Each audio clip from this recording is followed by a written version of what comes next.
আসসালামু আলাইকুম। সুখী লাইফস্টাইল চ্যানেলে আপনাদেরকে ওয়েলকাম করছি।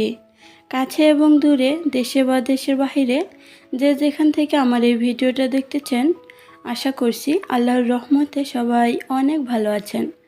আলহামদুলিল্লাহ, আল্লাহর রহমতে আমরাও অনেক ভালো আছি। আজকের ভিডিওটা সকাল থেকে স্টার্ট করলাম, তবে অনেকেই ভাবতে পারবেন সকালে আবার কাপড় ধুচ্ছে কেন। তো কী হয়েছে জানেন, সকালে যখন উঠতেছিলাম হাজব্যান্ড বলছিল যে আজকে সে লুঙ্গি পরে নামাজে যাবে। তো এই জন্যই মূলত লুঙ্গিটা ধোয়া শুরু করেছি সকালে। দেখা যাচ্ছে যে পাজামা বা পাঞ্জাবি পরে শুক্রবার নামাজ পড়তে যায়। তো আজকে বলল সে লুঙ্গি পরে শুক্রবারে নামাজ পড়তে যাবে। ভিডিওটা আসলে শুক্রবারের। তো আগে গ্রামে কি দেখতাম জানেন, অর্থাৎ মা, শাশুড়ি, দাদা দাদি, নানা নানি, গ্রামের সবাইকে এটা দেখেই বড় হয়েছি। শুক্রবার আসলেই সকালে উঠে আগে যেটা পরে নামাজে যাবে সেটা ধুয়ে দেয়। যতই সেটা ধোয়া থাক তারপরেও ধুয়ে দিত। তো ভাবলাম আমিও লুঙ্গিটা ধুয়ে দেই। তো এখন হচ্ছে বেডরুমটাকে গুছিয়ে নেব। বুঝতেই পারতেছেন কত সকালে কাজটা শুরু করেছি। যদিও আমার সকাল শুরু হয় প্রায় 8টার সময়। তো 8টার সময় উঠে আগে লুঙ্গিটা ধুয়ে তারপরে জানালা দরজা সব কিছু খুলে দিয়েছি পুরো বাসার। তো সব কিছু আর ক্যামেরাবন্দি করা হয়নি।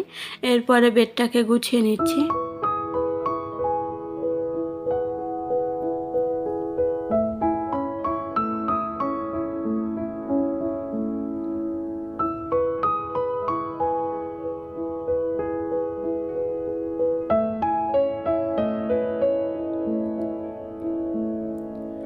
তো চলে আসলাম এখন রান্নাঘরে। আর এখন রান্না করব না, বাট সব কিছু রেডি করে রাখবো। কারণটা হচ্ছে আজকে শুক্রবার, তো তাজা মাংস খেতে হবে। ফ্রিজের মাংস চলবে না। আর হাজব্যান্ড একবারে আসার সময় মাংস নিয়ে আসবে। এই জন্য সব কিছু রেডি করে রাখতেছি। পরবর্তীতে হাজব্যান্ড যখন মাংস নিয়ে আসবে তখন ঝটপট রান্না করে নেব, তখন আর খুব একটা সময় লাগবে না। এখানে পোলাও, মাংসের মধ্যে যা যা লাগবে সব কিছু রেডি করে রেখেছি। মাংসের মধ্যে আলু দিব সেটাও কেটে নিয়েছি। সাথে পোলার মধ্যে পেঁয়াজ, দেখা যাচ্ছে গোটা গরম মশলা, মরিচ, অর্থাৎ যা কিছু লাগে সব কিছু একটা বড় প্লেটের মধ্যে রেডি করে রাখতেছি, যাতে পরবর্তীতে খুব সহজে রান্নাটা করে নিতে পারি, খুব একটা ঝামেলা না হয় এই জন্য। তো আজকে বেশি কিছু রান্না করব না, শুধুমাত্র পোলাও, মাংস আর এই তো দুটো মাছ ফ্রাই করব। তো মাছ দুটোকে ম্যারিনেট করে রেখে দেবো এখন। খুব সাধারণ মশলা দিয়েই ম্যারিনেট করব, অর্থাৎ রেগুলার যে মশলাগুলো থাকে সেগুলো দিয়েই। এই তো লবণ, হলুদ, জিরা গুঁড়া, গরম মশলা গুঁড়া, সাথে হালকা একটু মরিচ গুঁড়া এবং ধনিয়া গুঁড়া দিব। তো এগুলো দিয়েই ম্যারিনেট করে রাখবো। একটু যেহেতু পানি পানি আছে এই জন্য তেল দেওয়ার প্রয়োজন নেই। তবে মাছটা থেকে খুব ভালো করে পানি ঝরিয়ে নিলে দেখা যাবে একটু তেল দিয়ে ম্যারিনেট করলে ভালো হয়। তবে তেল আর দেওয়া লাগতেছে না, দেখতেই তো পারতেছেন, সাথে ধুয়ে সাথে ম্যারিনেট করতেছি, যার কারণে তেলের প্রয়োজন নেই। ভিডিওর এ পর্যায়ে এসে সেই লাইক দেওয়ার কথা মনে করে দিচ্ছি। যারা ভিডিওটা এখনও পর্যন্ত দেখতেছেন কিন্তু একটা লাইক দিতে ভুলে গিয়েছেন, প্লিজ একটা লাইক দিয়ে ভিডিওটি দেখা কন্টিনিউ করেন।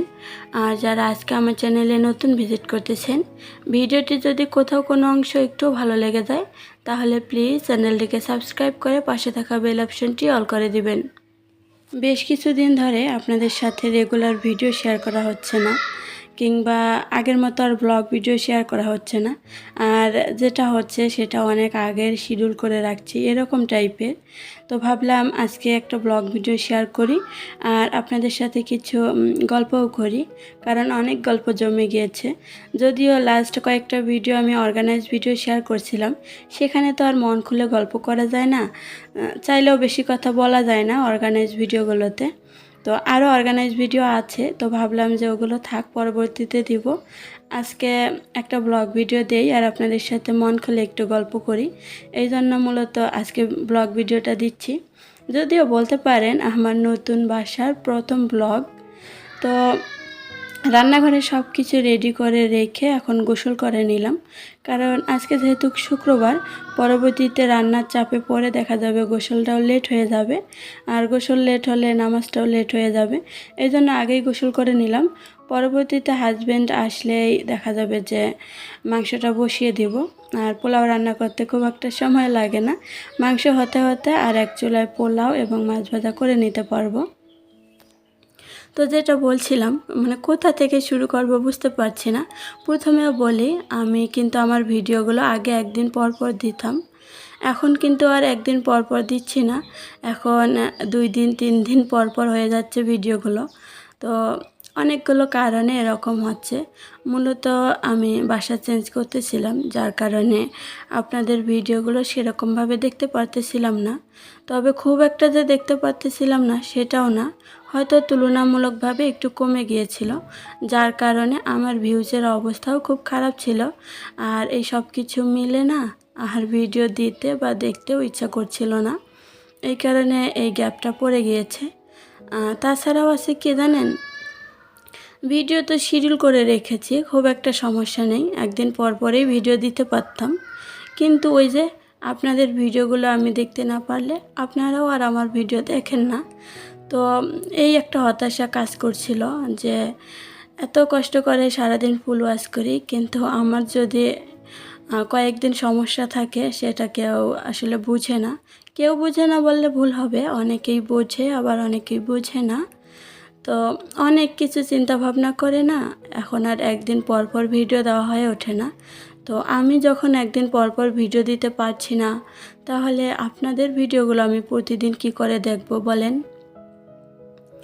তো যারা প্রতিদিন ভিডিও দেন তারা প্লিজ এরকম কমেন্ট করবেন না, কারণ প্রতিদিন যদি আমি সবাইয়ের ভিডিও দেখতে পারতাম তাহলে তো আমিও প্রতিদিন ভিডিও দিতাম, তাই না?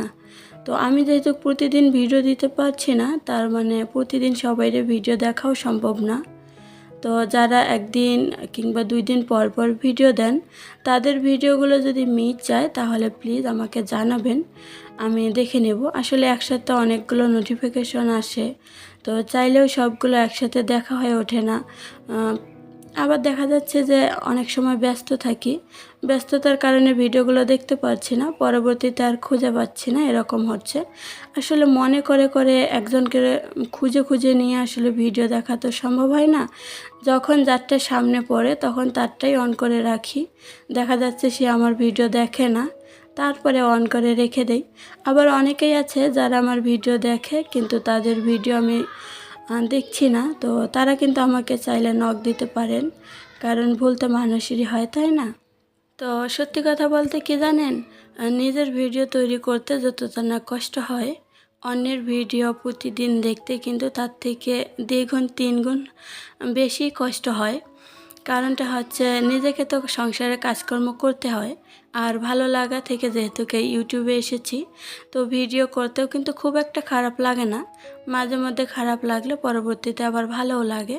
তো সেই ভালো লাগা থেকে ভিডিও তো করা যায়, কিন্তু এই যে অন্যের ভিডিও দেখার যে একটা প্যারা, সেটা যে কী প্যারা আমি আসলে বলে বোঝাতে পারবো না।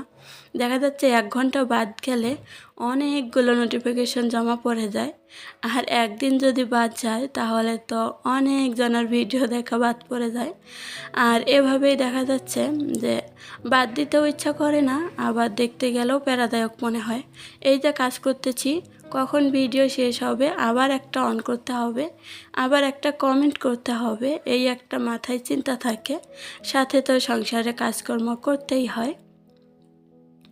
তো কমেন্ট নিয়ে একটু বলি, আমি কিন্তু এক টাইপের কমেন্টই সবাইকে করি। যাদের ভিডিও আমি দেখি তাদেরকেও ওই একই কমেন্ট করি, আর যেগুলো অন করে রাখি সেগুলোতেও একই কমেন্ট করি। কারণটা হচ্ছে কার ভিডিও দেখছি, কার ভিডিও অন করে রাখছি, এটা যেন কেউ বুঝতে না পারে, এই জন্য।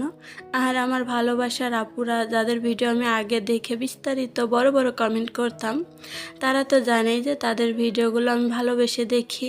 তো তাদেরকে ছোট্ট একটা কমেন্ট করলে হয়ে যায়, কিংবা আপু কিংবা একটা লাভ স্টিক দিলেই তারা বুঝে যায় যে তাদের ভিডিওগুলো দেখেছি। আর তারা যেহেতু আমাকে বিশ্বাস করে তাদের ক্ষেত্রে এই সমস্যাটা হয় না, কিন্তু অন্যান্যদের ক্ষেত্রে ইনশাল্লাহ লেখার চেষ্টা করি যাতে তারা আমাকে বিশ্বাস করতে পারে, এই জন্য। তো এখানে একটু ভিডিও সম্পর্কে কথা বলি। এই যে বিকালবেলা এখন এসেছি পার্কে, তো ছেলে এসেই বলতেছে লুচি খাবে, তো সবাই মিলে এখন লুচি খাচ্ছিলাম। আর এই তো আসার পরে যে কাজকর্মগুলো থাকে সেগুলোই করে নিচ্ছি, অর্নামেন্টস গোছানো, সাথে ড্রেস গোছানো, এগুলোই করে নিচ্ছি। তো অনেক কিছু বলার ছিল, কিন্তু এই ছোট্ট ভিডিওতে সব কিছু বলতে পারলাম না গুছিয়ে। তো যতটুকু বলেছি আসলে ততটুকু গুছিয়ে বলতে পারলাম না, জানি, কিন্তু তারপরেও কিছু করার নাই। এই ছোট ভিডিও অনেকেই দেখতে চায় না, তো যখন ভালো লাগবে আসলে তখন তো দেখবে। হয়তো আমার ভিডিওর মধ্যে ভালো লাগার মতো সেরকম কিছু থাকে না, যার কারণে আসেন আর চলে যান। এটা আসলে আমারই ব্যর্থতা, আপনাদের নয়।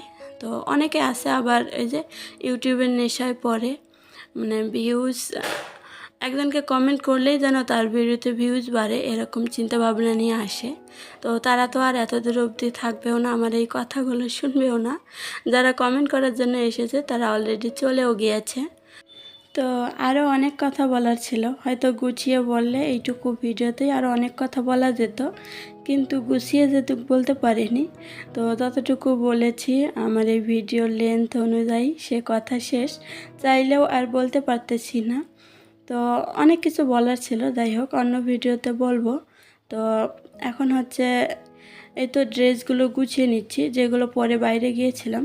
তো শুক্রবারে পার্কে গেলে কি হয়, অনেক জ্যাম থাকে। তো আজকে প্রচুর পরিমাণে জ্যাম ছিল, যার কারণে তাড়াতাড়ি চলে এসেছি। তো কাপড়গুলো একটু শুকিয়ে নিয়েছি বাতাসে দিয়ে, আর ধোয়ার প্রয়োজন মনে করিনি, যার কারণে এখন রেখে দিচ্ছি।